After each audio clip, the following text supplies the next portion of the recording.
அனைவருக்கும் வணக்கங்க. இன்று உலக நுகர்வோர் உரிமைகள் பாதுகாப்பு தினம். நுகர்வோர்னா யாரு? இதுவா?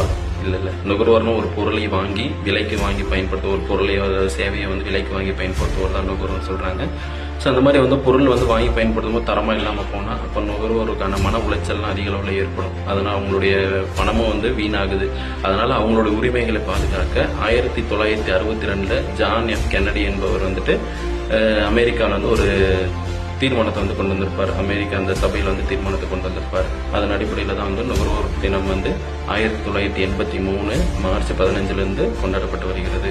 ஸோ இந்திய அரசாங்கம் கூட 1986 கன்சியூமர் ப்ரொடெக்ஷன் ரைட் ஆக்ட், அதை கோப்ரா ஆக்ட் அப்படின்னு சொல்லுவாங்க, டிசம்பர் 24 கொண்டு வந்தாங்க. அதனால இந்தியாவில் தேசிய நுகர்வோர் உரிமைகள் பாதுகாப்பு தினம் டிசம்பர் 24 கொண்டாடப்பட்டு வருகிறது. ஸோ நம்ம இதை மட்டும் எடுத்துக்கணும்னு இல்லாமல் நம்ம சங்க இலக்கியங்கள், தமிழ்ல சங்க இலக்கியங்கள்ல பட்டினப்பாலை பாடல் நம்ம படிச்சிருப்போம். கடியலூர் உருத்திரங்கனாருடைய பட்டினப்பாலை பாடல். அதுல கொள்வதும் மிகைப்படாது, கொடுப்பதும் குறைப்படாது அப்படின்ட்டு ஒரு பாடல் பார்த்திருப்போம். நடுவு நின்ற நன்னெஞ்சினோர் அப்படின்னு கூட அந்த பாடல்ல நம்ம பார்த்திருப்போம்.